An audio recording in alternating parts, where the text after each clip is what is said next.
Da, da, da, da, da, da, da. Dun, da-dun, da-dun, da-da-dun. Zoom. Hello, everybody. Welcome to our review of episode 5 of season 2 of Star Trek Strange New Worlds, Charades. I am joined, as always, by my best buddy in the whole wide world, Jason Harding. Hi, Jason. Hi, everybody. Welcome to the Wacky Spock Show. That's right. I would personally be completely fine if they decided that part of what they do with this show, however many seasons they get, once a year we get one wacky Spock episode, because last year we got the body swap and Mm-hmm. this year we get this classic farce, Mm-hmm. which, where they hit every farcical beat that they needed to hit. And anyway, Next um year, Spock and Pike do it. yeah. Oh, okay. So if they're gonna if it, no, because remember there's the Three's Company episode Oh yeah, yeah. where Jack and Mr. Roper gets drunk and passes out and wakes up in bed with next to Jack, Yeah. and nothing happened between them, but he thinks that something did, so maybe they could do something. I mean, neither Spock and Pike aren't homophobic enough to actually make that No, work, but no. they something like that. No, well, what you set it up is that their relationships apart, their two relationships, whoever it's going to be, that's There you go. solidified. They're totally happy. And then a thing happens where Pike and Spock think that they've had sex. Right. So it's not about Fuck it. You know homophobia. what? We're It's about we modern. screwed up We're our relationship. modern. Now they think they did have They sex they they because actually of have sex. some alien or some sector of space or something like that. So yeah, then they have to come to terms with the fact that Yeah, they've that had sex with one another. that can be the wacky Spock episode That's the Wacky Spock next episode year. next year. Mm-hmm. So this year's wacky Spock episode is precipitated by a couple of things. First, they're in the Vulcan system, Yep. and Spock and his fiancee T'Pring have a big dinner coming up with the in-laws. Yep. It's like a big Vulcan thing where, Mm-hmm. it's like the official engagement dinner, and Spock's That's mom right. is going to be there too. Yeah. And so while the preparation for that is happening, they're also going to investigate this remnant of a mysterious civilization on a nearby moon. There That was distant appeared. It disappeared and nobody knows what happened to it. So Spock and Nurse Chapel, who is also applying for an internship at the Vulcan Science Academy, fly a shuttlecraft to this moon with the lost civilization, and there's a big Because space the tornado. Vulcans, one of the more advanced alien races, never noticed a gigantic fucking vortex on the Ah, surface of a planet within their own system. they didn't care. They Okay. didn't care. Anyway, So, there's so yeah, there's there's a black hole on the planet or something. I don't know. something. There's a Well, wormhole. it's a space tornado. It's a very, very volatile space tornado, and Mm-hmm. the shuttlecraft gets pulled into it, and there's like an accident, and everything goes to white, and then Spock wakes up in sick bay, and Mm-hmm. shenanigans are afoot. Mm-hmm. He is somehow been transformed into a fully human person. His Vulcan That's half is right. gone, and he's 100% human. That's right. And we get And some wacky hijinks where we get to yes, watch what he's because like as a human. the judgmental Vulcan in-laws are coming. And what's he gonna do? Once again, solidifying that I think one of the writers on this fucking show has been listening to our show and stole another key plot point from it. Because your character on the ensign's log has gene suppressors that Yes, to he keep the uses to Vulcan keep his side Vulcan down. half, yeah, or his Hmm. Vulcan, heritage, yeah. Um, And when yeah, so yeah, when my character stops taking him, he starts having emotional outbreaks all over the place, and that's what right. happens in this episode with Spock. Spock kind of gets the from the other side because he's Yeah. experiencing human emotions without the Vulcan discipline, and so he's Hmm. kind of going through. La'an describes it as he's kind of going through like the Puberty. puberty. He's experiencing adolescence emotionally because he never really Hmm. went through that because he's half Vulcan. So his But oh emotions are kind no, of yeah. he's got that thing with his in-laws That's right, he does, and his mom shows up, and at first he tries to hide what has happened from his with mom weird by cleavage, by the way. yeah, but I They ain't were trying complaining. to do something with that dress, and I Yeah, was but like, I'm why fine are with they it. doing that? Hmm? I'm fine with it though. She's a mommy. You're She, not supposed to go, what are they doing with her dress and her boobs? It's like they I were think. trying to push them up Oh and God. This yeah. is no you this is next year's wacky Spock Oh episode. no, please don't. Pike hooks up with Spock's mom. Pike hooks How? up with Spock's mom. And they have to cover it up? There's yes, some kind of wacky hijinks. I don't have the whole Well, plot, but considering that's the that premise. considering that Spock is no longer conveniently talking to his father. Well, but remember now, as more of a stickler for canon than I am, you should remember that when Sarek first shows up on original series, it's the first time he and Spock have spoken for many years. Yeah, I know. They are estranged, so that accounts Yes. for Sarek's absence here. So, Okay. but yeah, so Spock's mom shows up, and eventually, before too long, she figures out something's not right with Spock. Because Spock puts on a hat, He like puts on when you know what it is? Edith It's the Keeler scene. episode. That's true. Yes, it's the scene where the character with the black eye has the sunglasses on. Yeah, sure. It's that scene because but instead of sunglasses, she's like, take off the hat, and he has to take off the hat and reveal the truth. Because he has an outburst. Because he has an emotional outburst, and of course, his ears look like human ears, and his eyebrows look like human eyebrows. And so they have a little meeting with Amanda and Pike and Spock, and they figure out, okay, so the best thing to do is. Do you think Amanda's maiden name is Hug and Kiss? I hope so. No, Me too. It's Grayson. I know. It's Grayson, which I'd means that rather Spock is related to Robin. No, please don't. Please don't do that. He's related to Sherlock Holmes, and he's related to Robin. He comes from a very, a very prestigious family. Anyway, we have to do hijinks because he now has to train to be more Vulcan, which includes just trying to suppress his emotions and being able to lift a teapot. An incredibly hot teapot. Yes. That Vulcans wouldn't be bothered by. But as a human, it really, really hurts. So he's got to no-sell how incredibly painful picking up this pot is. And his mom shows him how to do that. Yeah, and I love, she's like, I've learned to repress my pain from living on Vulcan for so many years. Because if we haven't put it forward enough, Vulcans fucking suck. I want to give this episode. I mean, I give this episode credit for a lot of stuff. I really like this episode, but I give it credit specifically for introducing us to who I think may be the most punchable Vulcan I've ever seen, which is that guy that Nurse Chapel talks to, over the video call when she's talking about her internship. You want her to just reach through that video wall and jerk a hold of him. I would include asshole. T'Pring's mom. I would. She's pretty, she's pretty awful, but she's like a stock kind. She's like the mother-in-law. She's the Vulcan, and I love. There were shades of Worf's engagement where his yes, the Klingon, Martok's wife, Sorella, there's a little bit of that, but I liked the dynamic between her and her husband, how the husband would immediately backtrack and defer whenever she disagreed with him. So like Pike made some Vulcan hors d'oeuvres, and the husband was like, "Oh, this is really good," and she's like, "No, it isn't." He's like, "No, it's not." Like, actually, no, it's not. You're right, honey. Like it was a lot of that, and it just and again, like that's a classic trope from like a farce, and the only trope they didn't follow through with that of the Trump of that is that he didn't have a put wife in place joke at the end. That's true. There wasn't that beat right before they left where he stands up to her. Yeah, you're right. They didn't do that. But anyway, shut up, and he hits her right when they're beaming away.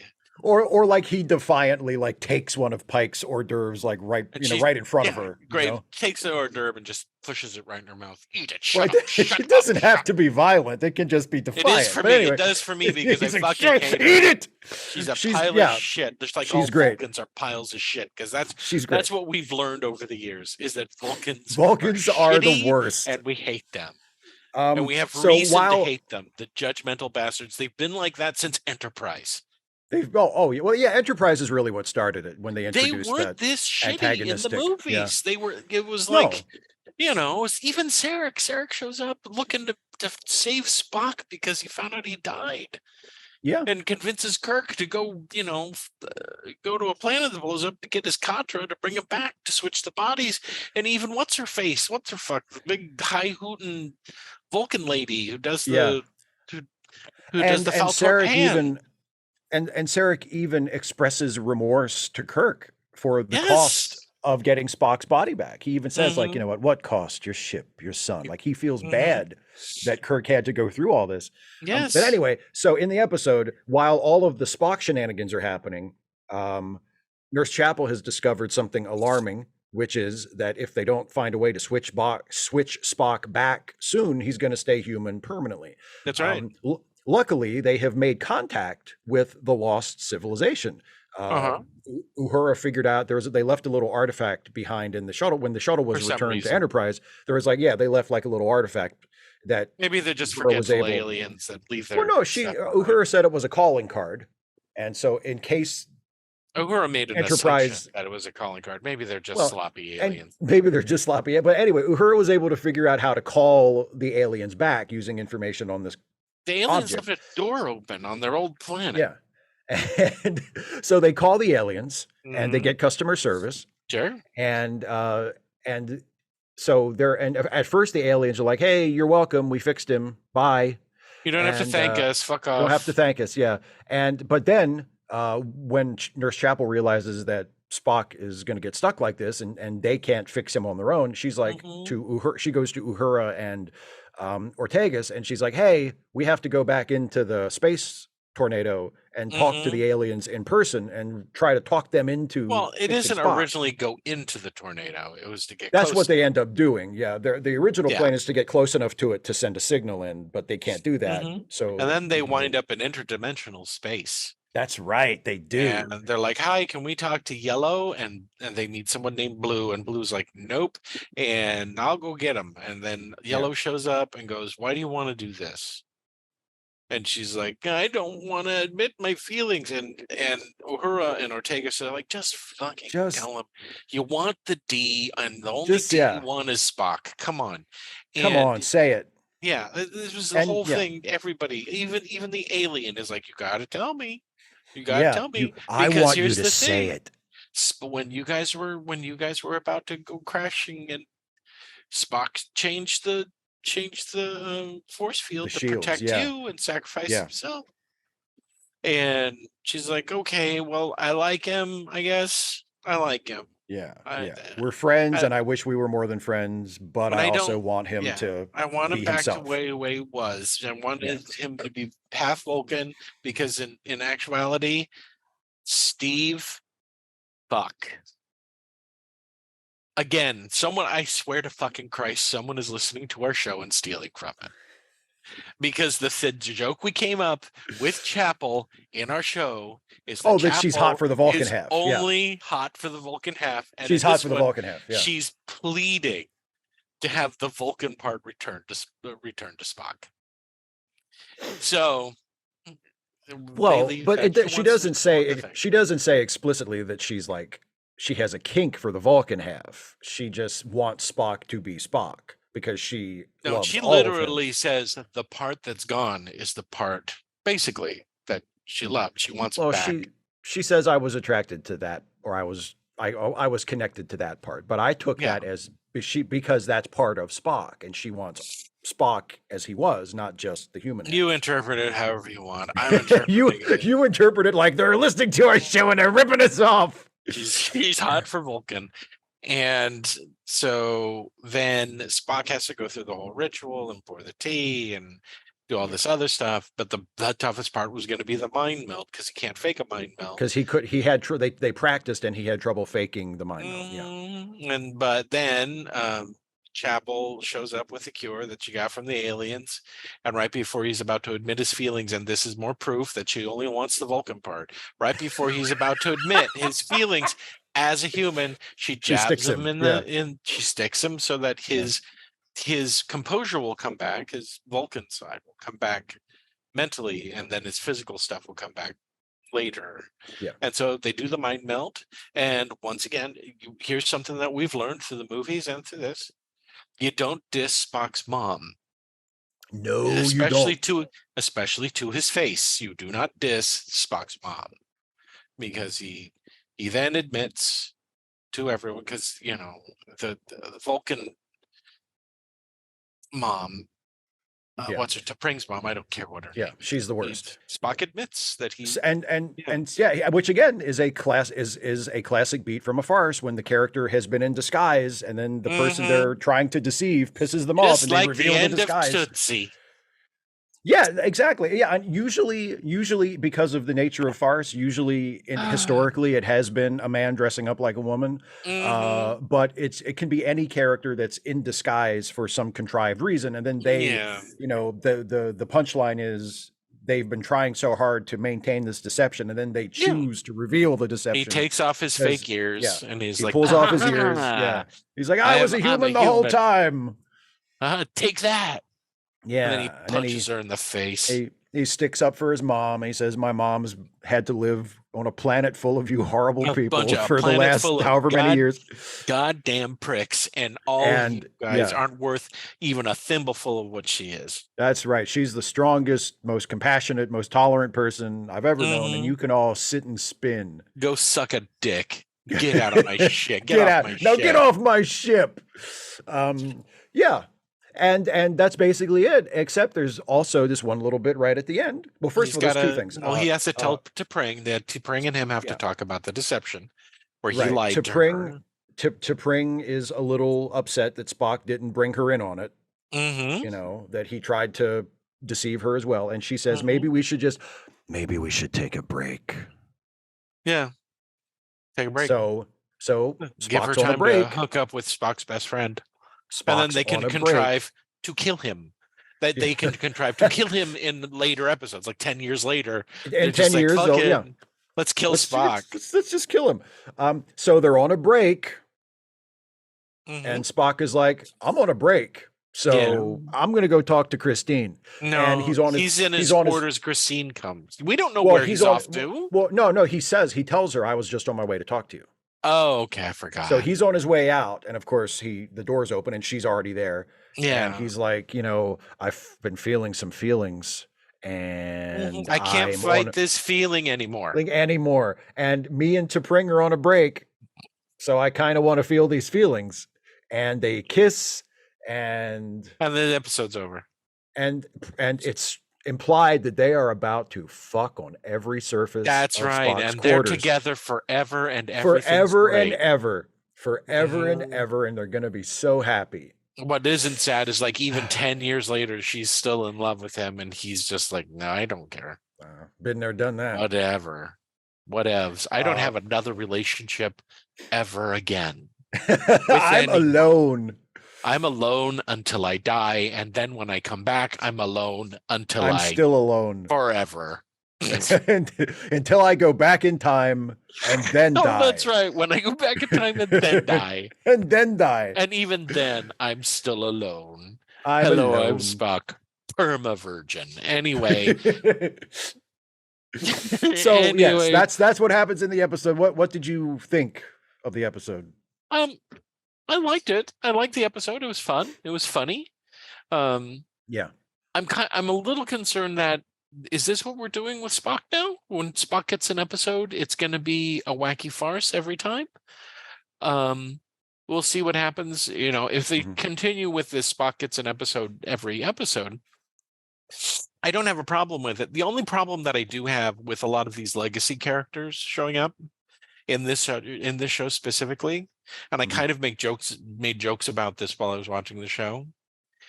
There is a lot of, gee, I hope they get through this. I know they get through this. So far, with the exception of Ortegas, whoever it is that's sitting in navigation, because that character never seems to be fleshed out. It's someone different all the time. Yeah. Right?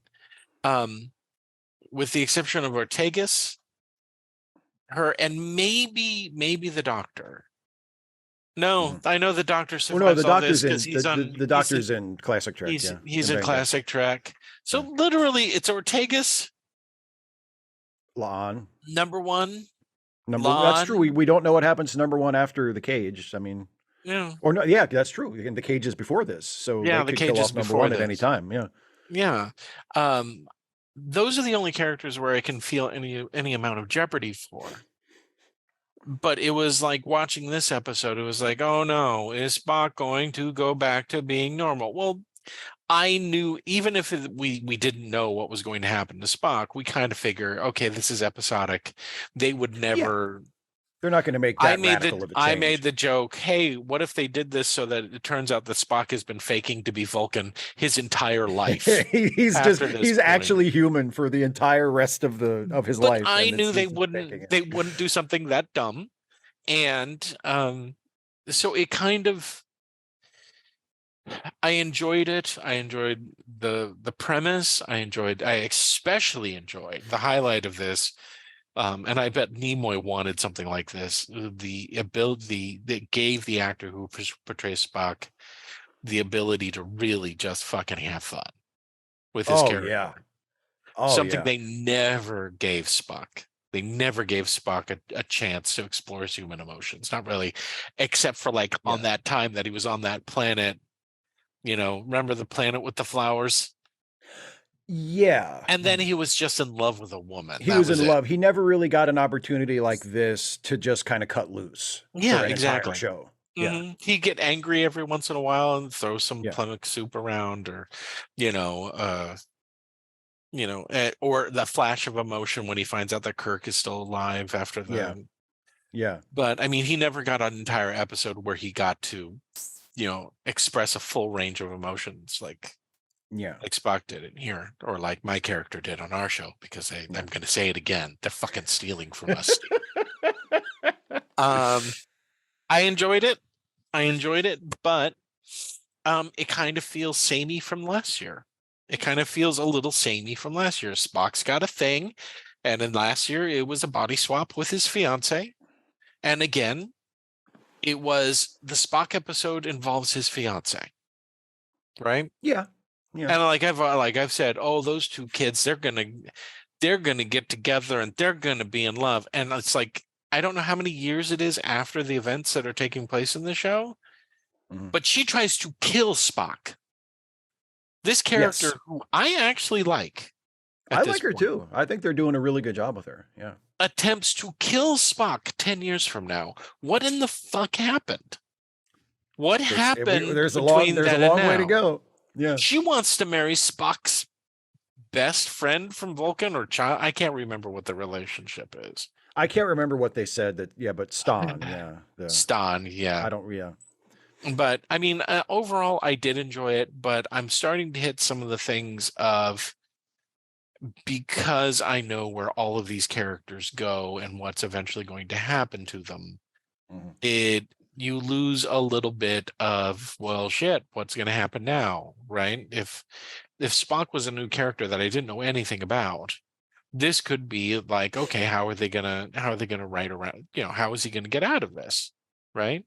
Maybe he Right. will be human from this point forward, but I know he's not. I know because he's Spock. I've seen everything that Spock does. Right. I know where Spock winds up. Right. I know what happens between him and fucking Nurse Chapel.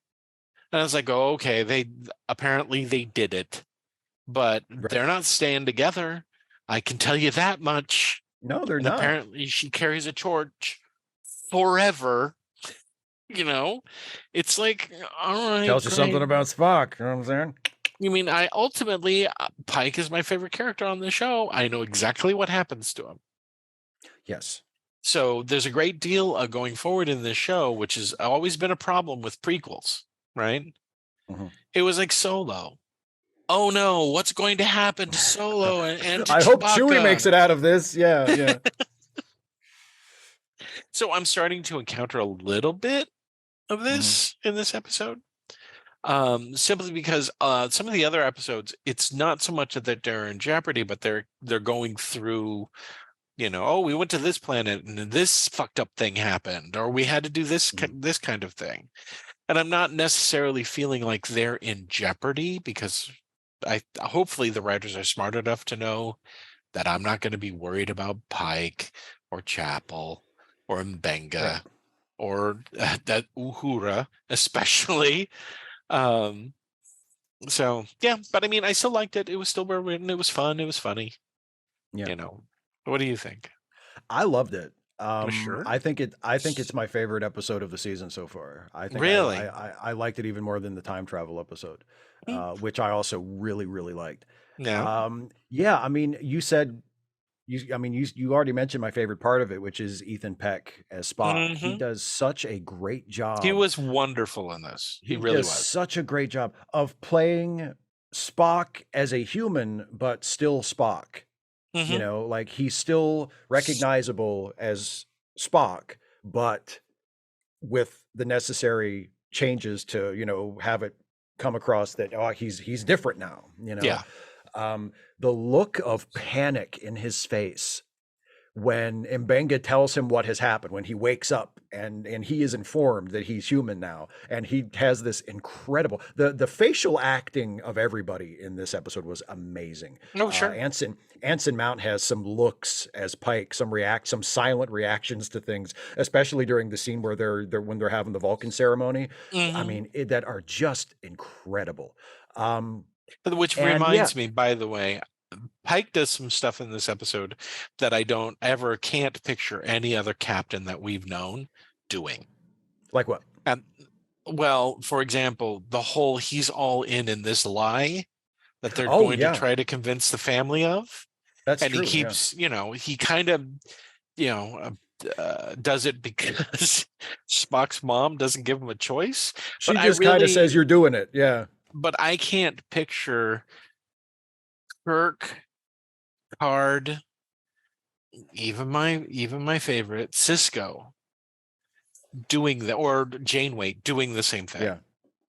willingly lying to another couple of, Yeah, I mean, aliens as a but part charade. of but part of that is like I don't think any of those other shows ever quite. I mean, I think the classic Trek came close a couple of times. Had some pretty farcical episodes. Yeah, But classic Trek but did. Yeah. but like the other shows, even though all of those other shows, like every Star Trek show has done its comedy episodes. Hmm. Um, Deep Space Nine kind of did with the Quark becomes a woman for a day episode. That was Yeah, like that's really not one of the that was a farce. better. But That's yeah, not one of it's the not one of better the better episodes. episodes. It's not one Yeah. of the better episodes, but it took that farcical structure. And Hmm. but other than that, like the next gen era shows never really went farce for their No. comedy episodes. Hmm. And Strange New Worlds has done it twice now. So Pike sort of going along with it is part and parcel of that. Um, Hmm. but yeah, I loved Ethan Peck as Spock. Um, I loved the structure of it, where you see Spock, you see little pieces of Spock's day when he's himself, where he meets with he has drinks with his with his crewmates, and has a meeting Hmm. with the members of the science department, and then we see all of that again after the accident when he's his human self, and you see how things are different. And it's basic, it's formulaic, but it works. They Hmm. hit the beats they need to hit, Well, that's and because and it's funny. the actor makes it work. Oh, He really absolutely. does. Oh, Yeah. absolutely. Absolutely. Hmm. Um, and also I really like the stuff with the aliens, with Oh, the sure. Kirkovians. I thought that stuff was hysterical, making it's like calling customer service, and Hmm. they're incredibly polite and completely unhelpful. Hmm. I love the fact that they are the two individuals from this race that we meet are both identical. Hmm. They're both blue like clouds, but one Yeah. of them is named Yellow and the other is named Blue, but they're Hmm. both blue. I love that. I love that.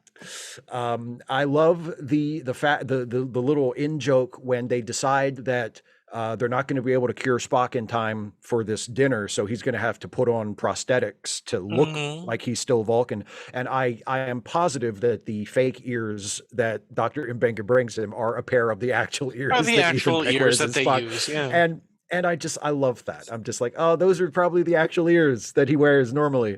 And yeah, and then the way it comes together with Christine having to go and kind of confess her feelings to Spock. And then they do the little fake out where he's about to say how he feels about her. And then she gives him the Hmm. shot. And you think, Yeah. okay, they're not going to do it. And then they come back and they do it at the end anyway. Yeah, I thought it was a tremendous episode. I liked it Hmm. a whole bunch. Yep. Yeah. And now you know that Spock has to break her heart because he wants to get back together Well, with T'Pring, and that's and then they don't yeah, get married for 10 more years. and that's and but see, I I get what you're saying when you say that, Hmm. knowing what like certain characters having plot armor and knowing that because like we talked about a few episodes ago, even though some Trekkies complain about the new shows as disregarding canon, they really don't in any major way. Like Strange No, New Worlds hasn't they're not yeah. disregarding canon. Strange New Worlds it And hasn't it altered the here's destiny, yeah. quote unquote, of any of the And legacy here's the thing, characters that if you we've seen watch in it. Strange New Worlds and then you watch the TOS, it would, oh, I know the backstory between all these people. So it's a continuation of what's been going on because you don't know what's going to happen next because you haven't watched TOS. But I can't imagine that there are people watching the show that haven't watched other Trek. Yeah, I mean, I'm sure. Well, there's always some people that it's their first show. You know what I Okay. mean? That it's their Yeah, that's introduction. But true. I would imagine most of the audience are people who are familiar with, Hmm. classic Hmm. Trek. But for me, like, and again, like, I get what you're saying. If not if knowing that like well they're definitely not going to kill Spock, they're not No. going to kill Uhura, they're not going to kill all Nope. the characters that we see in classic Trek, like that Hmm. doesn't really bother me. And I don't really think that the show, for the most part, I don't think the show is written in a way that would require that. Like I don't remember an episode where and there have been little moments where like Spock has been in jeopardy and they've played that for suspense, but generally speaking, like the show doesn't hinge on us not knowing what happens to these characters like 10 years down the line. Hmm. But to me, the like knowing that Spock and Chapel are not going to end up together, like knowing Hmm. that that is a fact in this fictional world, as Hmm. just like we know that Pike's fate is waiting for him, that adds such a poignancy to it because I love this version of Spock and I love this version of Nurse Chapel, and there is a part of me that's like, man, I wish they could just get together. Hmm. And I know that they can't. And I love that because I know that the show has gotten me to care about these characters, and eventually it's going to have to break my heart. Hmm. And I just that to me is the mark of a great show, Hmm. because it gives me something. It says you want this, you want to see these two characters get together, and and I do, but then I also know that it can't last. Hmm. And man, that's good. Oh, that's the good stuff. I'd prefer So not knowing. I prefer not knowing really, what's going to happen. Yeah, I really do. it I doesn't add prefer like not knowing. a whiff of tragedy to it, and you know that they're Not doomed. really, because I know what they're like when they're older and they're not falling over crying all the time about it. Well, At no, one but point, Nurse Chapel tells Mr. Spock, "I love you, Mr. Spock," because there's some I can't remember what happened. It was some virus or something was going on where Nurse yeah, Chapel had to admit to him that, oh, it was another emotional disease, wasn't it? something like Where that. Yeah, she yeah, admits it, and he's like, I can't. Sorry, I'm a Vulcan. I remember that. And Yeah, yeah, it's kind of like, okay, so now we know that they have a past and they fucked each other or whatever, but it's kind of like, what does that tell me about the characters overall? I don't know. They get over it. They get over it. yeah. She I gets guess if over you it. look at it that way. He gets over it. And then they go on, and then she's gone. I mean, is she even in? She's in one of the movies, I think. She's in the movies as yeah. No, I know she's in she's in the first one one as movie. Yeah. Doctor Chapel, and McCoy's like, oh, she's an MD now. God damn it, she's Yeah. gonna be second Mhm. guessing all of my blah blah blah. Everything is Um, there. I want a real nurse that will just shut up and listen to what I say. That's what I want. just hand me things. I just want someone to hand me things. Mhm. But I mean, it's Yeah, it's kind of like when you have that. Here's the thing: I'm not going to be worried about Pike. I'm not going to be worried about Chapel. I'm not going to be worried about Uhura. I'm not going to be worried about yeah. any of the legacy characters. We know they make it.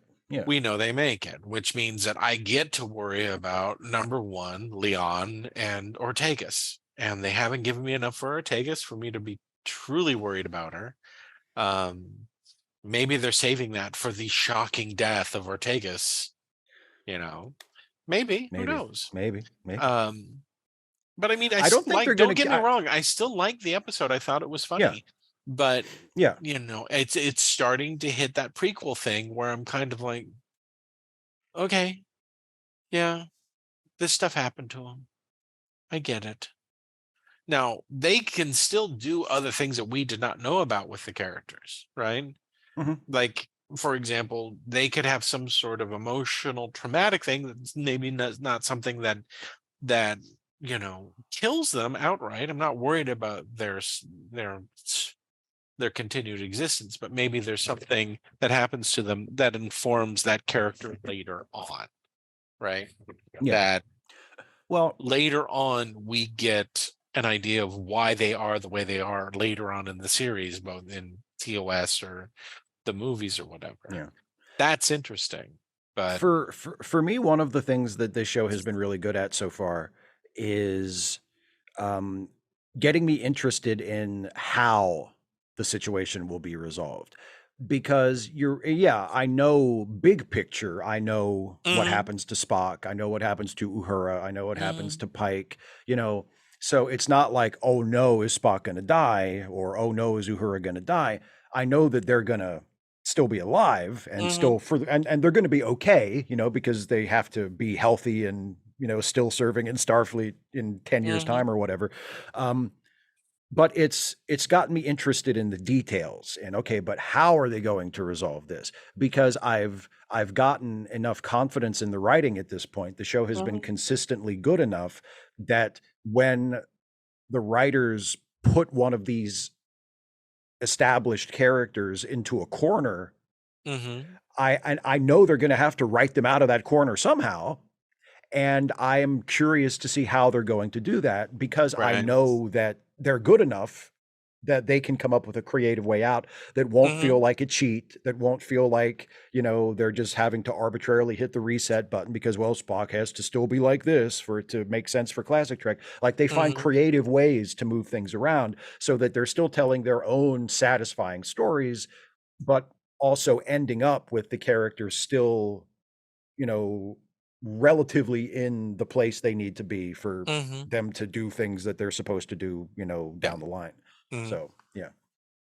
Okay. I That's liked it. We it. both liked it. I liked it a lot. I liked it a lot. I know you did. Thank you, liked it honey. so much. Okay, good. Are And we I done? really do. If anybody, look, apparently, according to you, they're listening to our podcast. Maybe they're also watching these reviews, and if they are, I'm telling you, next season, Pike sleeps with Amanda. That's your wacky Spock premise for next season. I know you can't write anything now because you're on strike, but everybody's on strike. They can't act anything either. The actors can't act in anything. Yep. So even if the actors weren't on strike, there's no writing for it. There's no writing and there's no acting. But I'm just saying, if anyone involved in the show happens to see this while there's you're not on going strike, to be a third season. Just file it away. Well, there won't be one as soon as there was supposed to be. But not for anything. Not for anything. No, everything has ground to a halt because they just, Jason, these poor movie studios, they just don't have the money. They just don't. They can't afford to pay these poor actors and writers. They're so greedy and they want so much. And these studios, they just don't have the money. They don't have the money to do it no more. They don't got no money because they haven't adjusted to the new economy, where maybe people don't want to go into a fucking theater and get COVID to watch a goddamn to see Indiana Jones 5. No, I don't think I want to do that. Watch an old man in a hat run around with his granddaughter. I mean, and it's like, what if I told you if you just waited 2 months, you could see the same movie at your house? Yeah. And it'll be included in the cost of the thing you're paying for already. Maybe I'll just do that. Anyway, movies have adjusted yet to the new structure of entertainment. And, they want to say, hey, we put our movie out, and how come it didn't make its budget back in the first 2 weeks? What do you mean it might not ever make its budget back? Because you spent $300 million on it, honey. It has Indiana Jones in it. I mean, I thought you liked Indiana Jones. Yeah, I do. I But, do, you know, I've seen him in 4 movies. but not enough to eat $23 popcorn and drink my $55 soda Exactly. after spending $85 on my movie ticket. Yeah. No, but I'll just wait. It's 3D IMAX. Oh, No, great. I'm good. Mm. I'll wait a few months and then watch it in my living room. And then watch the it on my fucking phone. Oh, don't tell David Lynch. I know. I feel the same way David Lynch does. How can you see anything when you're watching it on your fucking phone? I think he's more at peace at that, considering yeah. I don't think he's making another movie ever again. And I think he's good. Yeah. Yeah, I think he's fine. And, most people have TVs. It's not like everybody's watching everything on their phones. No, can we end the show? Let's end the show. So we will Star Trek. We will be back next week for a review of episode 6. Thank you for watching, everybody. We'll see you then. Bye, everybody.